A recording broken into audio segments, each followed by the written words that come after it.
ಎಲ್ರಿಗೂ ನಮಸ್ಕಾರ. ನೆಹರು ವಿಚಾರ ವೇದಿಕೆ ಇವತ್ತಿನ ಈ ಕಾರ್ಯಕ್ರಮವನ್ನು ಮಾಡಬೇಕು ಅಂತ ಹೇಳಿದಾಗ ನನ್ನ ಸ್ನೇಹಿತರಾದಂತಹ ರೈ ಅವರು ಹಾಗೂ ಉಮರ್ ಸಾಲೆತ್ರು ಅವರು ಇಂತಹ ಒಂದು ಕಾರ್ಯಕ್ರಮ ಮಾಡಬೇಕು ಅಂತ ಹೇಳಿದಂಥ ಸಂದರ್ಭದಲ್ಲಿ ಇದರ ಅವಶ್ಯಕತೆ ಮತ್ತು ಅಗತ್ಯತೆ, ಹಾಗೆ ಇದು 4 ಗೋಡೆಗಳ ಮಧ್ಯೆ ನಾವುಗಳೇ ಕೂತು ಮಾತಾಡಿಕೊಂಡು ಮತ್ತೆ ಹೊರಗಡೆ ಹೋದ ಮೇಲೆ ಅದು ಯಾವುದೇ ಕೆಲಸಕ್ಕೆ ಬರೋದಿಲ್ಲ. ಅದು ನಾವೇ ಚರ್ಚೆ ಮಾಡ್ತೀವಿ, ನಾವೇ ಕೇಳ್ಕೋತೀವಿ, ಆದರೆ ತಲುಪಿಸಬೇಕಾದ ಜನರಿಗೆ ತಲುಪಿಸುವಂತಹ ವ್ಯವಸ್ಥೆ ನಮ್ಮ ಹತ್ರ ಇಲ್ಲ ಅಂದಾಗ ಸಹಜವಾಗಿ ಯಾವುದೋ ಒಂದು ಪಕ್ಷದ ಕಾರ್ಯಕರ್ತರನ್ನ ಕೂರಿಸ್ಕೊಂಡು ಮಾತಾಡಿದಾಗ ಏನಾಗುತ್ತೆ, ಅದರ ಇಂಪ್ಯಾಕ್ಟ್ ಅದನ್ನು ಯಾರಿಗೆ ತಲುಪಿಸ್ಬೇಕೋ ಅವರಿಗೆ ತಲುಪಿಸ್ಲಿಕ್ಕೆ ಸಾಧ್ಯ ಆಗಲ್ಲ. ಸೊ ಆದ್ದರಿಂದ ಈ ಕಾರ್ಯಕ್ರಮವನ್ನು ಮಾಡೋದೇ ಆಗಿದ್ದರೆ ಸಂಘಟನೆಗಳು, ಹೋರಾಟಗಾರರು ನಿಜವಾಗಲೂ ಗಾಂಧಿ, ಅಂಬೇಡ್ಕರ್ ಮತ್ತು ನೆಹರು ಅವರ ಬಗ್ಗೆ ಒಲವಿರುವಂಥವರು, ಅವರನ್ನು ಪ್ರೀತಿಸುವವರು, ಅವರ ಮಧ್ಯೆ ಕೂತು ಚರ್ಚೆ ಮಾಡಿದಾಗ ಈ ವಿಷಯಗಳನ್ನು ನಾವು ಯಾರಿಗೆ ಜನರಿಗೆ ತಲುಪಿಸ್ಬೇಕಾಗಿದೆ ಅವರಿಗೆ ತಲುಪಿಸೋದು ಅಂತ. ಸೊ ವೇದಿಕೆ ಮೇಲಿರುವಂತಹ ಎಲ್ಲ ಗಣ್ಯರಿಗೆ ವಂದಿಸ್ತಾ ನಾನು ಕೆಲವು ವಿಷಯಗಳನ್ನು ಪ್ರಸ್ತಾಪ ಮಾಡಿ ಮುಂದೆ ಮಾತನಾಡಿರುವಂತಹ ನಮ್ಮ ಇಬ್ಬರು ಅತಿಥಿ ಸ್ಪೀಕರ್ಗಳಿದ್ದಾರೆ, ಅವರು ವಿಷಯ ತಜ್ಞರಾಗಿರೋದ್ರಿಂದ ಈ ವಿಚಾರಗೋಷ್ಠಿಯ ಈ ಸಂವಾದದ ಅವಶ್ಯಕತೆ ಯಾಕೆ, ಯಾವ ವಿಷಯ, ಸಹಜವಾಗಿ ನೆಹರು, ಅಂಬೇಡ್ಕರ್, ಗಾಂಧಿಯವ್ರ ಬಗ್ಗೆ ಮಾತಾಡೋದಾದರೆ ಇದು 2 ಗಂಟೆ 3 ಗಂಟೆಯ ವಿಷಯ ಅಲ್ಲ. ಇದು 3 ದಿನನೂ ಮಾತಾಡ್ಬೋದು ಅವರು. ಆದರೆ ನನ್ನಂಥವರು ನಂಬಿಕೆ ಇಟ್ಟಿರುವಂಥದ್ದು ತಳಮಟ್ಟದಲ್ಲಿ ಏನಾಗ್ತಾ ಇದೆ, ಇದು ನಾವು ಗಮನಿಸ್ತಾ ಇರೋದ್ರಿಂದ ಮುಂದಿನ ಪೀಳಿಗೆಗೆ ಬಹುಶಃ ಗಾಂಧಿ ಯಾರು, ನೆಹರು ಯಾರು, ಅಂಬೇಡ್ಕರ್ ಯಾರು ಅನ್ನುವ ಸಾಹಿತ್ಯವನ್ನು ಅವ್ರ ಕೈಗೆ ಸಿಗದೇ ಇರೋ ಥರ ಪರಿಸ್ಥಿತಿ ಬರ್ಬೋದು ಅಂತ. ಇದೇ ಥರ ಮುಂದುವರೆದ್ರೆ ಅದಕ್ಕೆ ಕಾರಣಗಳನ್ನು ಕೊಡ್ತೀನಿ ನಾನು. ಸುಳ್ಳು ಮೆರೆದಾಡ್ತಾ ಇದೆ. ಸತ್ಯ ಗೊತ್ತಿದ್ದಂತಹ ನಮ್ಮಂಥವರು, ವೇದಿಕೆಯಲ್ಲಿ ಮೇರಿರ್ತವರು, ನಿಮ್ಮಂಥವರು ನಾವು ಮೌನವಾಗಿದ್ದೀವಿ. ನಮಗೆ ಗೊತ್ತಿದೆ ಅದು ಸುಳ್ಳು ಅಂತ, ಆದರೆ ಅದನ್ನು ಸುಳ್ಳು ಸತ್ಯ ಇದು ಅಂತ ಹೇಳುವಂಥ ಧೈರ್ಯವಂತಿಕೆಯನ್ನು ನಾವು ತೋರಿಸ್ತಾ ಇಲ್ಲ.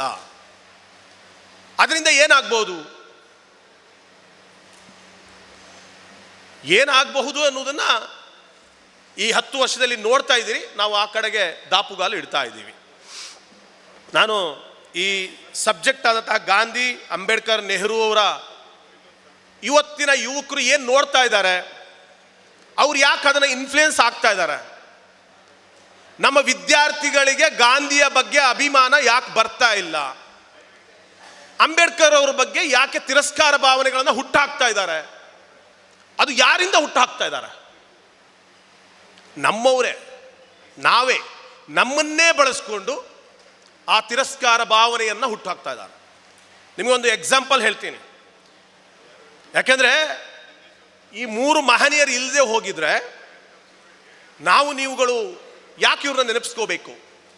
ಒಂದು ಸ್ವಾಭಿಮಾನದ ಬದುಕನ್ನು ನಮಗೆ ಕೊಟ್ಟರು, ಇನ್ನೊಬ್ಬರು ಬ್ರಿಟಿಷರ ಸಂಕೋಲೆಯಿಂದ ಸ್ವತಂತ್ರವನ್ನು ನಮಗೆ ತಂದು ಕೊಟ್ಟರು, ಇನ್ನೊಬ್ಬರು ನಮಗೆ ಇವತ್ತೇನು ಕೂತು ಬದುಕ್ತಾ ಇದ್ದೀವಿ ಆ ಜೀವನ ಮಟ್ಟ ಸುಧಾರಿಸಲಿಕ್ಕೆ ಅಂದು ಅದಕ್ಕೊಂದು ಫೌಂಡೇಶನ್ ಹಾಕಿದ್ರು.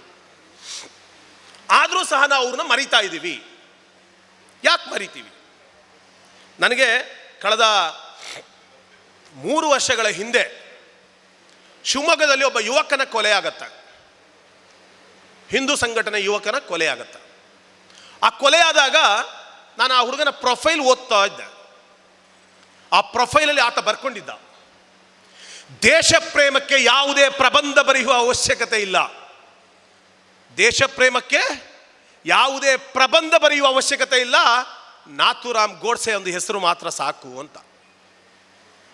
ಇದು 22-23 ವರ್ಷದ ಯುವಕನ ಬಹಿರಂಗವಾದಂಥ ಫೇಸ್ಬುಕ್ ಪ್ರೊಫೈಲ್. ಇದು ನನಗೆ ಸಮಸ್ಯೆ ಇರೋದು ಆ ಯುವಕ ಅಲ್ಲ, ಆ ಯುವಕನ ಮನಸ್ಥಿತಿನ ಅಲ್ಲಿಗೆ ತಂದು ಮುಟ್ಟಿಸಿದವರು ಯಾರು? ಗಾಂಧೀಜಿ ಬಗ್ಗೆ ಬಹಿರಂಗವಾಗಿ ಗೋಡ್ಸೆಯನ್ನು ಆರಾಧಿಸುವುದು ಈ ದೇಶದಲ್ಲಿ ಅದು ಲೀಗಲೋ ಇಲ್ಲಿಗಲೋ ಗೊತ್ತಿಲ್ಲ, ಅದು ಬ್ರಿಜೇಶ್ ಕಾಳಪ್ಪನವ್ರು ಹೇಳಬೇಕು. ಆದರೆ ಆ ಮನಸ್ಥಿತಿ ನಮ್ಮ ಮಧ್ಯೆನೇ ಇದೆ. ಚಿಕ್ಕ ಚಿಕ್ಕ ಹುಡುಗರ ನೀವು ಫೇಸ್ಬುಕ್ ಪ್ರೊಫೈಲಿಗೆ ಹೋಗಬೇಕು.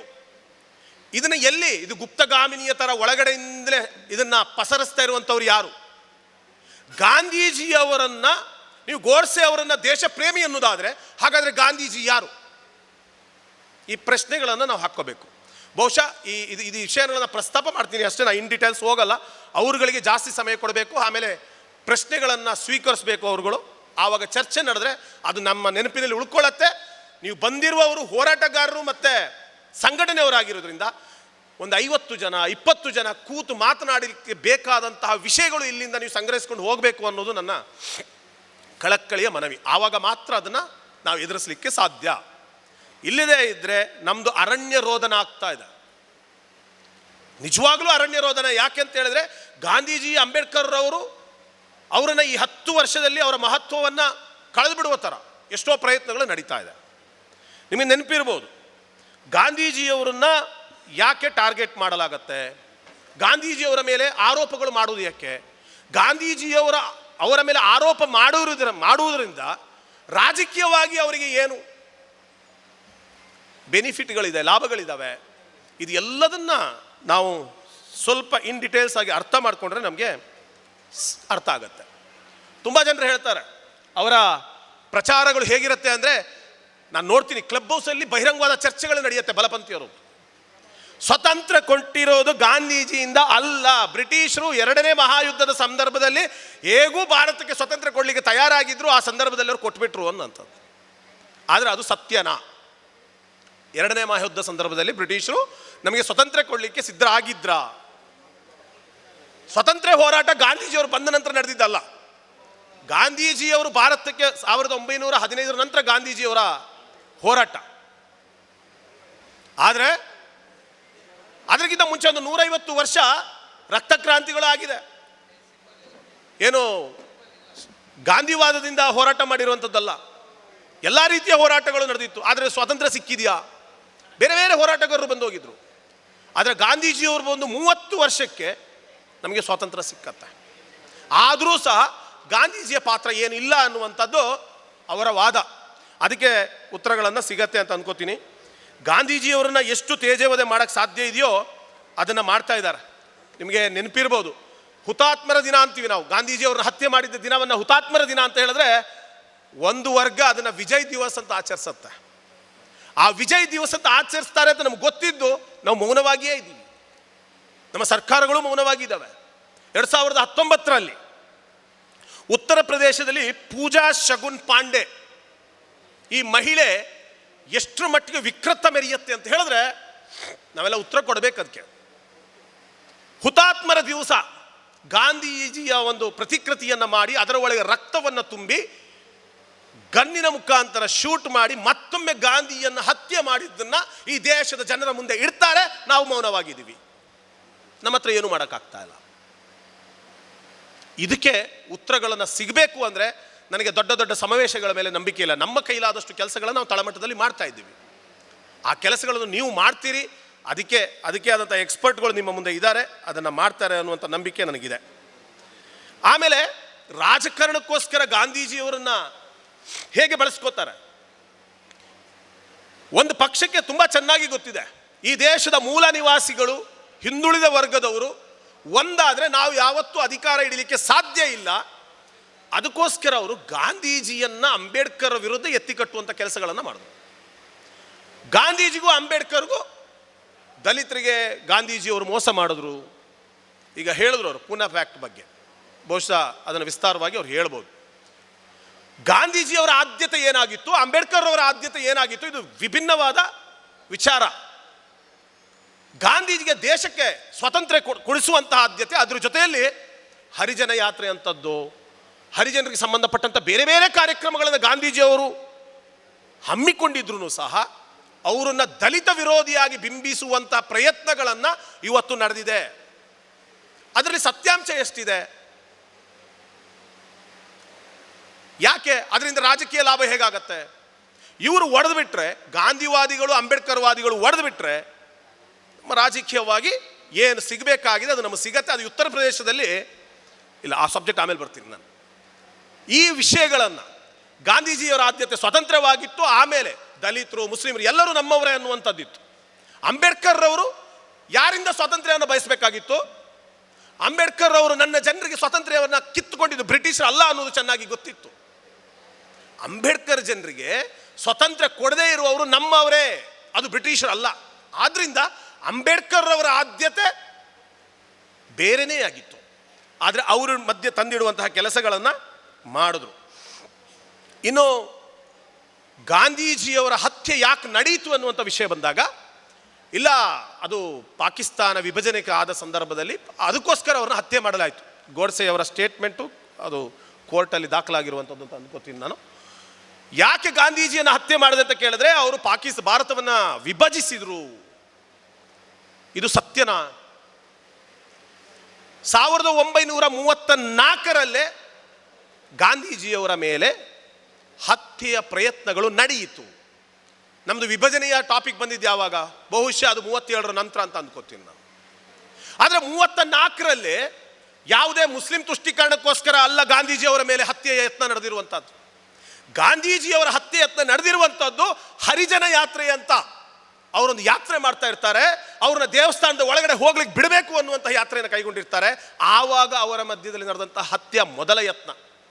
ಸರಿಸುಮಾರು 7-8 ಬಾರಿ ಗಾಂಧೀಜಿಯವರ ಮೇಲೆ ಅವರಿಗೆ ಹತ್ಯೆಯ ಪ್ರಯತ್ನಗಳು ನಡೆಯುತ್ತೆ. ಅಂದರೆ ಮತ್ತೆ ಪುನಃ ಸುಳ್ಳು ಹೇಳ್ತಾರೆ ಅವರು. ನಾನು ಹೇಳುವ ಎಲ್ಲ ಪಾಯಿಂಟ್ಗಳಿಗೆ ನಮ್ಮ ಎಕ್ಸ್ಪರ್ಟ್ಗಳು ಅದನ್ನು ವಿವರಿಸ್ತಾರೆ. ನಾನು ಜಸ್ಟ್ ಅದನ್ನು ಪ್ರಸ್ತಾಪ ಮಾಡಿ ಮುಂದೆ ಹೋಗ್ತೇನೆ. ಗಾಂಧೀಜಿಯ ಹತ್ಯೆ ಯತ್ನ ದೇಶ ವಿಭಜನೆಗೆ ಸಂಬಂಧಪಟ್ಟಿದ್ದಲ್ಲ. ಅದು ನಿಜವಾಗ್ಲೂ ಗಾಂಧೀಜಿಯವರು ಈ ದೇಶದ ದಲಿತ ಹಿಂದುಳಿದ ವರ್ಗದ ಪರವಾಗಿ ಇದ್ದಾರೆ ಅನ್ನೋ ಕಾರಣಕ್ಕೆ ನಡೆದಿದ್ದು ಮೊದಲ ಪ್ರಯತ್ನ. ಇನ್ನು ಎರಡನೇದಾಗಿ, ಇವತ್ತು ಇತ್ತೀಚಿನ ದಿನಗಳಲ್ಲಿ ನಾನು ಒಂದು ವಾಕ್ಯವನ್ನು ನೀವು ಕೇಳ್ತೀರಿ, ಮೈ ತೋ ಫಕೀರ್ ಹೂ ಚೋಲಾ ಜಾಕೆ ನಿಕಲ್ ಜಾವುಂಗ. ಇದು ಕೇಳಿರ್ತೀರಿ ಅಂತ ಅಂದ್ಕೋತೀನಿ. ನಾನು ಫಕೀರ, ನನಗೇನಿದೆ ಅಂತ. ಆದರೆ ನಿಜವಾದ ಫಕೀರ ಯಾರು? ಒಮ್ಮೆ ಯೋಚಿಸ್ಬೇಕು. ನಿಜವಾದ ಫಕೀರ ಸ್ಥಿತಿವಂತ ಕುಟುಂಬದಲ್ಲಿ ಜನಿಸಿ ಬ್ಯಾರಿಸ್ಟರ್ ಪದವಿಯನ್ನು ಪಡೆದು ಸೌತ್ ಆಫ್ರಿಕಾದಲ್ಲಿ ವಕೀಲ ಹುದ್ದೆಯನ್ನು ನಡೆಸ್ತಾ ಇದ್ದಂತಹ ವ್ಯಕ್ತಿಯನ್ನು ನಡೆಸ್ತಾ ಇದ್ದಂತಹ ಗಾಂಧೀಜಿಯವರು, ಸೂಟು ಬೂಟು ಹಾಕ್ಕೊಂಡಿದ್ದಂತಹ ಗಾಂಧೀಜಿಯವರು ತನ್ನೆಲ್ಲ ಬಟ್ಟೆಗಳನ್ನು ಬಿಚ್ಚಿ ಹಾಕಿ ತುಂಡುಡುಗೆಯಿಂದ ಇಡೀ ದೇಶವನ್ನು ಸುತ್ತಿದವರು ಫಕೀರನೋ, ಅಥವಾ ಇವತ್ತಿನ ಫಕೀರರು ಹೇಳುವ ಪ್ರಕಾರ ನಾನು 25-30 ವರ್ಷ ಭಿಕ್ಷಾಟನೆ ಮಾಡಿನೇ ಜೀವನ ನಡೆಸಿದ್ದೀನಿ ಅಂತ ಹೇಳಿದಂಥವ್ರು ಇವತ್ತು ಲಕ್ಷಾಂತರ ರೂಪಾಯಿ ಸೂಟು ಬೂಟು ಹಾಕಿಕೊಂಡು 8,000 ಕೋಟಿಯ ಫ್ಲೈಟಲ್ಲಿ ಓಡಾಡುವವರು ಫಕೀರರು. ಈ ಎರಡು ಫಕೀರರ ಮಧ್ಯೆ ವ್ಯತ್ಯಾಸ ಇದೆ. ಯಾರು ನಿಜವಾದ ಫಕೀರ? ಎಲ್ಲವನ್ನ ತ್ಯಜಿಸಿ, ತನಗಿದ್ದದನ್ನು ಎಲ್ಲವನ್ನೂ ತ್ಯಜಿಸಿ ಭಾರತೀಯರಿಗೋಸ್ಕರ ತನ್ನ ಕುಟುಂಬ, ತನ್ನ ವೃತ್ತಿ ಎಲ್ಲವನ್ನ ತ್ಯಜಿಸಿ ಈ ದೇಶದ ಉದ್ದಗಲಕ್ಕೂ ಓಡಾಡಿ ಸ್ವತಂತ್ರದ ಕಿಚ್ಚನ್ನ ಹಚ್ಚಿಸಿದ್ರಲ್ಲ. ಹಿಂಸೆಯಿಂದ ಆಗದೇ ಇರುವ ಕೆಲಸವನ್ನ ಅಹಿಂಸೆಯಿಂದ ಮಾಡಿ ತೋರಿಸಿದ್ರಲ್ಲ, ಅವರು ನಿಜವಾದ ಫಕೀರರೋ ಅಥವಾ ಇವತ್ತು ಶೋಕಿ ಮಾಡಿಕೊಂಡಿರುವಂಥವರು ಫಕೀರರು? ಅದನ್ನು ಎದುರಿಸಬೇಕು. ಇನ್ನು ಗಾಂಧೀಜಿಯವರ ವಿಷಯದಲ್ಲಿ ಅವರು ಮುಸ್ಲಿಂ ತುಷ್ಟೀಕರಣ ಮಾಡಿದರು ಅನ್ನುವಂಥದ್ದನ್ನು ನೀವು ಒಂದು ತಿಳ್ಕೋಬೇಕು. ಇದು ಯಾಕೆ ಯುವಕರು ಈ ವಿಷಯಗಳನ್ನು ನಂಬ್ತಾರೆ ಅಂತ ಹೇಳಿದ್ರೆ, ನಮ್ಮ ಸಾಹಿತ್ಯಗಳು, ನಾವು ಮಾಡುವ ವಿಡಿಯೋಗಳು, ನಮ್ಮ ವಿಚಾರಗಳು ಯಾರ ಮೊಬೈಲಿಗೂ ತಲುಪುವುದಿಲ್ಲ. ಆದರೆ ಅವರ ವಿಚಾರಗಳನ್ನು ನಮ್ಮ ಮೊಬೈಲಿಗೂ ತಲುಪ್ತದೆ.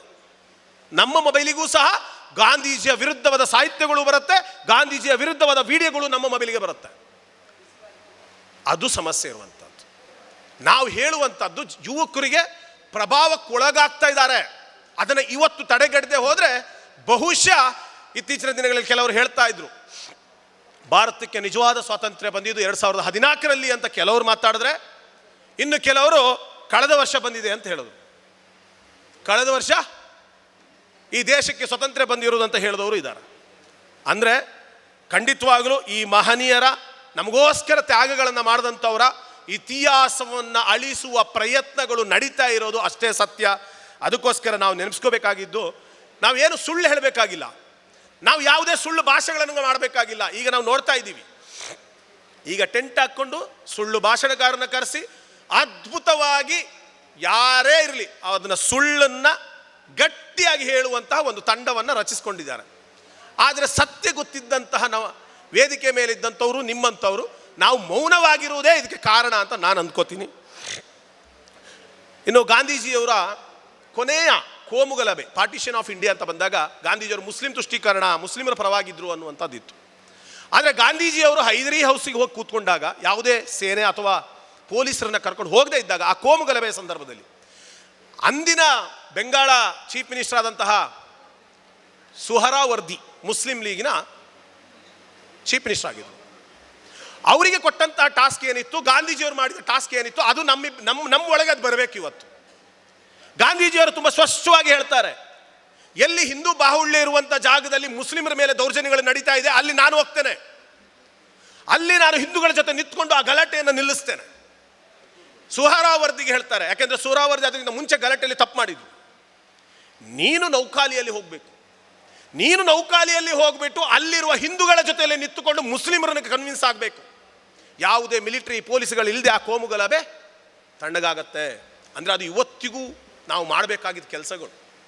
ನಾವು ನಮ್ಮೊಂದಿಗೆ ಸೇರಿಕೊಂಡು ಇನ್ನೊಂದಿಷ್ಟು ಕಲ್ಲು ಜಾಸ್ತಿ ಹೊಡೆಯೋದಲ್ಲ, ಇನ್ನೊಂದಿಷ್ಟು ಬೆಂಕಿ ಜಾಸ್ತಿ ಹಾಕೋದಲ್ಲ. ನಮ್ಮವರು ಮಾಡ್ತಾ ಇರುವ ತಪ್ಪನ್ನು ಅದು ತಪ್ಪು ಅಂತ ಹೇಳಿ ಸರಿದಾರಿಗೆ ತರುವುದೇ ಅದು ಗಾಂಧಿವಾದ. ಅದನ್ನು ನಾವು ಮುಂದುವರಿಸ್ಕೋಬೇಕು ಅಂತ ಹೇಳ್ತೀನಿ. ಇನ್ನು ಎರಡನೇ ವಿಷಯ ಅಂಬೇಡ್ಕರ್ ವಿಷಯದಲ್ಲಿ ಅಂಬೇಡ್ಕರ್ ಅವರು ಸಂವಿಧಾನ ಮಾಡಿದ್ದೇ ಅಲ್ಲ ಅಂತ ಹೇಳಿ ಆಯಿತು. ಅದನ್ನು ಗಟ್ಟಿಯಾಗಿ ಹೇಳೋಕ್ಕಾಗ್ತಾ ಇಲ್ಲ. ಬಟ್ ಅಲ್ಲಲ್ಲೇ ಎಲ್ಲೆಲ್ಲಿ ಆ ಬೀಜಗಳನ್ನು ಬಿತ್ತಬೇಕು ಅದನ್ನು ಬಿತ್ತಾ ಇದ್ದಾರೆ. ಗಾಂಧೀಜಿ ಮತ್ತು ಅಂಬೇಡ್ಕರ್ ಮಧ್ಯೆ ತಂದಾಗ ಈ ಅಂಬೇಡ್ಕರ್ ಅವರನ್ನು ಸಂವಿಧಾನ ರಚನೆಗೆ ಪ್ರಪೋಸ್ ಮಾಡಿದಂಥವ್ರು ಯಾರು ಅಂತ ಬಂದಾಗ ಎಗೈನ್ ಅದು ಗಾಂಧೀಜಿ. ನೆಹರು ಅವರು ಅದಕ್ಕೆ ಅವಕಾಶ ಕೊಟ್ಟರು, ಸರ್ದಾರ್ ವಲ್ಲಭಭಾಯಿ ಪಟೇಲ್ ಅವಕಾಶ ಕೊಟ್ಟರು. ಇದು ಯಾವುದು ಮ್ಯಾಟ್ರ್ ಆಗೋದಿಲ್ಲ.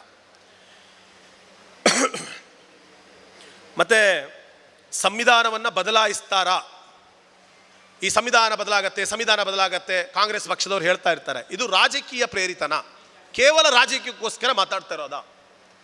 ಬಹುಶಃ ನಿಮಗೆ ಅದು ಇತ್ತೀಚಿನ ದಿನಗಳಲ್ಲಿ ತುಂಬ ಸ್ಪಷ್ಟವಾಗಿದೆ.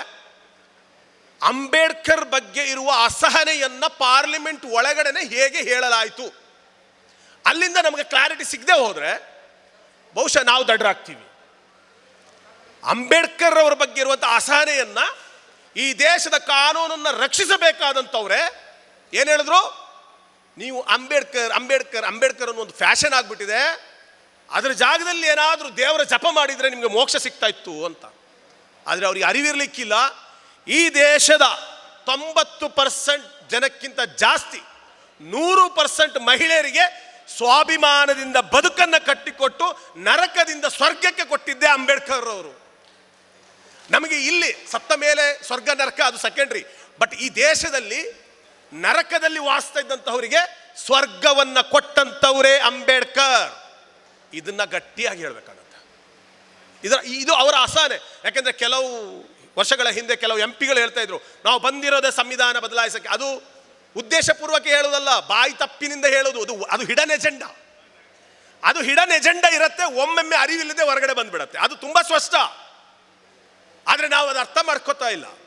ಸಂವಿಧಾನನ ಮುಟ್ಲಿಕ್ಕೆ ಸ್ವಲ್ಪ ಕಷ್ಟ ಅವರಿಗೆ. ಯಾಕೆಂದರೆ ಈ ದೇಶದ ಮೂಲ ನಿವಾಸಿಗಳು ಬಹುಸಂಖ್ಯಾತರು ಎಲ್ಲಾದರೂ ರಕ್ತಕ್ರಾಂತಿ ಬಿಟ್ಟಾರು ಅನ್ನುವ ಭಯ. ಒಂದನೇದಾಗಿ ಪಾರ್ಲಿಮೆಂಟ್ ಒಳಗಡೆ ಆಡಿರುವ ಮಾತುಗಳು. ಎರಡನೇದಾಗಿ ನಿಮಗೆ ಮನುಸ್ಮೃತಿಯ ಸಂವಿಧಾನ ಆಲ್ರೆಡಿ ರೆಡಿ ಆಗಿದೆ ಅನ್ನೋದನ್ನ ನೀವು ಓದಿದ್ದೀರಿ ಅಂತ ಅಂದ್ಕೋತೀನಿ. ಇದು ಎಲ್ಲಿಂದ ಬರುತ್ತೆ? ಇದು ದೇಶದ್ರೋಹ ಅಲ್ವಾ? ಕಾಳಪ್ಪನವರು ಅದನ್ನು ಹೇಳ್ತಾರೆ ಅಂತ ಅಂದ್ಕೋತೀನಿ. ಬೇರೆ ಸಂವಿಧಾನ ಇರಬೇಕಾದ್ರೇ ಇನ್ನೊಂದು ಸಂವಿಧಾನವನ್ನು ನಾವು ರಚಿಸಿದ್ದೀವಿ ಅನ್ನುವಂಥದ್ದು, ಅದರ ವಿಷಯಗಳನ್ನು ಬಹಿರಂಗಪಡಿಸುವಂಥದ್ದು, ಇದು ದೇಶದ್ರೋಹದ ಭಾಗ ಅಲ್ವಾ ಅನ್ನುವಂಥ. ಎರಡನೇದು, ಸಂವಿಧಾನದಲ್ಲಿ ಸೆಕ್ಯುಲರಿಸಮ್ ಇರಲಿಲ್ಲ, ಜಾತ್ಯತೀತ ಇರಲಿಲ್ಲ. ಅಂಬೇಡ್ಕರ್ ಅವರಿಗೆ ಜಾತ್ಯತೀತ ಅನ್ನುವಂಥ ಶಬ್ದ ಇಷ್ಟ ಇರಲಿಲ್ಲ. ಆದರೆ ಸಂವಿಧಾನದ ಪೀಠಿಕೆಯಲ್ಲೇ ನಮಗೆ ಧರ್ಮ ನಿರಪೇಕ್ಷತೆಯ ಬಗ್ಗೆ ಹೇಳುತ್ತೆ, ಭ್ರಾತೃತ್ವದ ಬಗ್ಗೆ ಹೇಳುತ್ತೆ. ಸಂವಿಧಾನ ಪೀಠಿಕೆಯಲ್ಲಿ ಆ ಸೆಕ್ಯುಲರಿಸಮ್ ಬಿಟ್ಟು ಸಹ ಅದನ್ನು ಆ ಭ್ರಾತೃತ್ವದ ಬಗ್ಗೆ, ಜಾತ್ಯತೀತದ ಬಗ್ಗೆ ಇದೆ ಅದರಲ್ಲಿ. ಸೊ ಅದನ್ನು ಸಹ ಅವರು ಉಲ್ಲೇಖಿಸಬೇಕಾಗಿ ನಾನು ಕೇಳ್ಕೊಳ್ತೀನಿ. ಇನ್ನು ಅಂಬೇಡ್ಕರ್ಗೆ ಕಾಂಗ್ರೆಸ್ ಮೋಸ ಮಾಡಿದೆ, ಅಂಬೇಡ್ಕರ್ ಅವರು ಮುಸ್ಲಿಂ ವಿರೋಧಿಯಾಗಿದ್ರು ಅನ್ನುವಂಥದ್ದು ಇವತ್ತಿನ ಹೊಸ ಎಜೆಂಡಾ. ಕಳೆದ ಲೋಕಸಭಾ ಚುನಾವಣೆಯಲ್ಲಿ ಉತ್ತರ ಪ್ರದೇಶದ ಚುನಾವಣಾ ಫಲಿತಾಂಶದ ನಂತರ ಅಲ್ಲಿನ ಮುಸ್ಲಿಂ ಅಲ್ಪಸಂಖ್ಯಾತರು, ದಲಿತರು, ಹಿಂದುಳಿದ ವರ್ಗದವರು ಕೊಟ್ಟಂಥ ಏಟಿಗೆ ಅವರಿಗೆ ಅರಿವಾಗಿದೆ, ಖಂಡಿತವಾಗಲೂ ಇವರನ್ನು ವಿಭಜಿಸದೆ ಹೋದರೆ ನಮಗೆ ಉಳಿಗಾಲ ಇಲ್ಲ. ಯಾಕೆಂದರೆ ಉತ್ತರ ಪ್ರದೇಶದಂಥ ಜಾಗದಲ್ಲಿ ಅವರು ಕೊಟ್ಟಂಥ ಉತ್ತರ ಆಗಿತ್ತು. ಅದರ ನಂತರ ನೀವು ಸೂಕ್ಷ್ಮವಾಗಿ ಗಮನಿಸಿದ್ರೆ ಇವಾಗ ಅಲ್ಲೆಲ್ಲೆಲ್ಲೇ ಒಂದು ಟೆಂಟ್ ಹಾಕ್ಕೊಂಡು ಅವರ ಭಾಷಣಗಳು, ಅವರ ಸಾಹಿತ್ಯಗಳು ಹೇಗಿದ್ದಾವೆ ಅಂತ ಹೇಳಿದ್ರೆ, ಅಂಬೇಡ್ಕರ್ ಮುಸ್ಲಿಂ ವಿರೋಧಿಯಾಗಿದ್ರು, ಇದು ಸತ್ಯನಾ? ಅಂಬೇಡ್ಕರ್ ಇಸ್ಲಾಂ ಸ್ವೀಕರಿಸಲಿಲ್ಲ, ಇದು ಅವರ ಬಲವಾದ ವಾದ.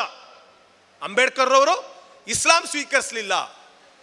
ಆದರೆ ನನ್ನ ಪ್ರಶ್ನೆ, ಅಂಬೇಡ್ಕರ್ ಅವರು ಇಸ್ಲಾಂ ಸ್ವೀಕರಿಸದೇ ಇರೋದು ವಿಷಯನಾ, ಅಥವಾ ಅಂಬೇಡ್ಕರ್ ಅವರು ನಾನು ಹುಟ್ಟಿದ ಧರ್ಮದಲ್ಲಿ ನಾನು ಸಾಯಲ್ಲ ಅನ್ನೋದು ವಿಷಯನಾ? ಅಂಬೇಡ್ಕರ್ ಅವರ ಬಗ್ಗೆ ಈಗ ಮಾಡ್ತಾ ಇರುವಂಥ ಅಪಪ್ರಚಾರ, ಅದನ್ನು ನಾನು ಹೇಳ್ತಾ ಇದ್ದೆ. ಯಾಕೆ ಅದನ್ನು ಮಾಡ್ತಾ ಇದ್ದಾರೆ ಅಂದರೆ, ಉತ್ತರ ಪ್ರದೇಶದ ಚುನಾವಣೆಯ ನಂತರ ಆದಂಥ ಮರ್ಮಾಘಾತ ಏನಿದೆ ಅದು ತುಂಬ ಸ್ಪಷ್ಟವಾದ ಸೂಚನೆಯನ್ನು ಕೊಟ್ಟಿದೆ. ಈ ದೇಶದ ಮೂಲ ನಿವಾಸಿಗಳು ಒಂದಾದರೆ, ಈ ದೇಶದ ಹಿಂದುಳಿದ ವರ್ಗದವರು ಒಂದಾದರೆ ನಮಗೆ ಅಸ್ತಿತ್ವ ಇಲ್ಲ ಎನ್ನುವ ಕಾರಣಕ್ಕೆ ಇವತ್ತು ಬೇರೆ ಬೇರೆ ಭಾಗದಲ್ಲಿ ಅಂಬೇಡ್ಕರ್ ಅವರನ್ನು ಮುಸ್ಲಿಂ ವಿರೋಧಿಯಾಗಿ, ಇಸ್ಲಾಂ ವಿರೋಧಿಯಾಗಿ ಚಿತ್ರಿಸುವಂಥದ್ದು ನಡೀತಾ ಇದೆ. ಅದರ ಬಗ್ಗೆ ಸ್ಪಷ್ಟೀಕರಣವನ್ನು ಮುಂದೆ ಮಾತನಾಡುವವರು, ಅಂಬೇಡ್ಕರ್ ಅವ್ರ ಬಗ್ಗೆ ಮಾತನಾಡುವವರು ಹೇಳ್ಬೋದು. ಯಾಕೆಂದರೆ ಅಂಬೇಡ್ಕರ್ ಅವರು ಎಲ್ಲ ಧರ್ಮದ ಬಗ್ಗೆ ಅವರೇ ಬರೆದಿರುವಂತಹ ಗ್ರಂಥಗಳಲ್ಲಿ ಎಲ್ಲ ಧರ್ಮದ ಬಗ್ಗೆನೂ ಅವರದ್ದೇ ಆದಂಥ ಟಿಪ್ಪಣಿಗಳನ್ನು ಮಾಡಿದ್ದಾರೆ. ಆದರೆ ಅವ್ರು ಯಾಕೆ ಮನುಸ್ಮೃತಿ ಸುಟ್ಟರು ಅನ್ನೋದು ವಿಷಯ ಆಗಲ್ಲ ಅವರಿಗೆ. ಅವರು ಇಸ್ಲಾಂ ಸ್ವೀಕರಿಸಲಿಲ್ಲ ಅನ್ನೋದು ವಿಷಯ ಆಗತ್ತೆ. ಇಸ್ಲಾಮಿಗೂ ಅವರಿಗೂ ಯಾವ ಸಂಬಂಧನೂ ಇರಲಿಲ್ಲ. ಈ ವಿಷಯಗಳನ್ನು ಜನರಿಗೆ ತಲುಪಿಸಬೇಕಾದ್ರೆ ಅದಕ್ಕೆ ಬೇಕಾದ ವಿಷಯಗಳನ್ನು ನಮಗೆ ಕೊಡ್ತೀರಿ ಅಂತ ನಾನು ನಮ್ಮ ಸ್ಪೀಕರ್ಗಳ ಹತ್ರ ಕೇಳ್ಕೊಳ್ತೀನಿ. ಎರಡನೇದಾಗಿ ನೆಹರು ಅವರು ಮೂರನೇದಾಗಿ ನೆಹರು ಅವರ ವಿಷಯ ಪ್ರಸ್ತಾಪ ಆಗುತ್ತೆ. ನೆಹರು ಅವ್ರನ್ನ ಇವತ್ತಿಗೂ ಸಹ ನಮ್ಮನ್ನು ಆಳುವವರು ನೆನಪಿಸ್ಕೋತಾರೆ. ಎಷ್ಟು ನೆಹರು ಅವ್ರ ಬಗ್ಗೆ ಆರೋಪಗಳನ್ನು ಮಾಡಲಿಕ್ಕೆ ಸಾಧ್ಯ ಇದೆಯೋ ಅದನ್ನು ಇವತ್ತಿಗೂ ಪ್ರಯತ್ನಿಸ್ತಾ ಇದ್ದಾರೆ. ನೆಹರು ಇಲ್ಲದೆ, ನೆಹರು ಅವರ ಜಾಗದಲ್ಲಿ ಈ ದೇಶದ ಮೊದಲ ಪ್ರಧಾನಮಂತ್ರಿಯಾಗಿ ಇಂದು ನಮ್ಮನ್ನು ಆಳ್ತಾ ಇರುವವರು ಏನಾದರೂ ಅಂದು ಪ್ರಧಾನಮಂತ್ರಿ ಆಗಿದ್ದರೆ ಈ ದೇಶ ಯಾವ ಕಡೆ ಹೋಗ್ತಾ ಇತ್ತು ಅನ್ನೋದನ್ನು ಊಹಿಸ್ಕೊಳ್ಳಿ. ನೆಹರು ಅವರ ವೈಜ್ಞಾನಿಕ ಮನೋಭಾವ ಇವತ್ತೊಂದಿಷ್ಟಾದರೂ ನಮಗೆ ವಿಜ್ಞಾನದ ಬಗ್ಗೆ, ನಮ್ಮ ಯುವಕರಿಗೆ ನಮಗೆ ಒಂದಿಷ್ಟು ಮಾಹಿತಿಯನ್ನು ಅಂದು ಹಾಕಿದಂತಹ ಫೌಂಡೇಶನ್ಗಳು. ಆದ್ದರಿಂದ ನೆಹರು ಅವ್ರ ಬಗ್ಗೆನೂ ವಿವರವಾದಂತಹ ವಿಷಯಗಳು ಚರ್ಚೆ ಆಗಬೇಕು. ಮೊನ್ನೆ ಮಾನ್ಯ ಪ್ರಧಾನಮಂತ್ರಿಗಳೇ ಮಾತಾಡಿದ್ರು, ಬಜೆಟ್ ಮಂಡಿಸಿದ ನಂತರ ಟ್ಯಾಕ್ಸ್ ಸ್ಲ್ಯಾಬ್ ಬಗ್ಗೆ ಮಾತಾಡ್ತಾ ಇದ್ರು. ಆದರೆ ಅವರಿಗೆ ಅರಿಯಲಿಕ್ಕಿಲ್ಲ, ಈ ದೇಶದ ಮೊಟ್ಟ ಮೊದಲ ಬಜೆಟ್ 197 ಕೋಟಿ, ಅದರಲ್ಲಿ ರೆವಿನ್ಯೂ ಜನರೇಟ್ ಆಗಿದ್ದು 171 ಕೋಟಿ ಮಾತ್ರವೇ ಆಗಿತ್ತು. ಅದರಲ್ಲಿ 46% ಈ ದೇಶದ ಮೊದಲ ಬಜೆಟಿನಲ್ಲಿ 46% ಕೊಟ್ಟಿದ್ದು ನಮ್ಮ ದೇಶದ ರಕ್ಷಣೆಗೋಸ್ಕರ, ಡಿಫೆನ್ಸಿಗೋಸ್ಕರ. ಅದಾದ ಮೇಲೂ ಈ ದೇಶದಲ್ಲಿ ಸಾವಿರಾರು ಶಾಲೆಗಳು, ಕಾಲೇಜುಗಳು, ಯೂನಿವರ್ಸಿಟಿಗಳು, ಹಾಸ್ಪಿಟಲ್ಗಳು, ಎಲ್ಲ ರೀತಿಯ ಸವಲತ್ತುಗಳನ್ನು ಇವತ್ತು ನಾವು ಅನುಭವಿಸ್ತಾ ಇದ್ದೀವಿ. ಅಂದರೆ ಅದು ಖಂಡಿತವಾಗಲೂ ನೆಹರು ಅವರು ಅಂದು ಹಾಕಿದ ಬೀಜ ಇವತ್ತು ಫಲ ಕೊಟ್ಟಿದೆ. ನಾನು ಇನ್ನು ಹೆಚ್ಚಿಗೆ ಮಾತಾಡಲಿಕ್ಕೆ ಹೋಗೋದಿಲ್ಲ. ಈ ಇಷ್ಟು ವಿಷಯಗಳನ್ನು ಮುಂದೆ ಮಾತನಾಡುವವರ ಗಮನಕ್ಕೆ ತಂದಿದ್ದೀನಿ, ಪ್ರಸ್ತಾಪ ಮಾಡಿದ್ದೀನಿ. ಅದರ ಬಗ್ಗೆ ಚರ್ಚೆ ನಡೀಲಿ ಅಂತ ಹೇಳ್ಕೊಂಡು ನನ್ನ ಮಾತಿಗೆ ಇತಿಶ್ರೀ ಆಡ್ತೀನಿ. ಥ್ಯಾಂಕ್ ಯು, ಧನ್ಯವಾದಗಳು.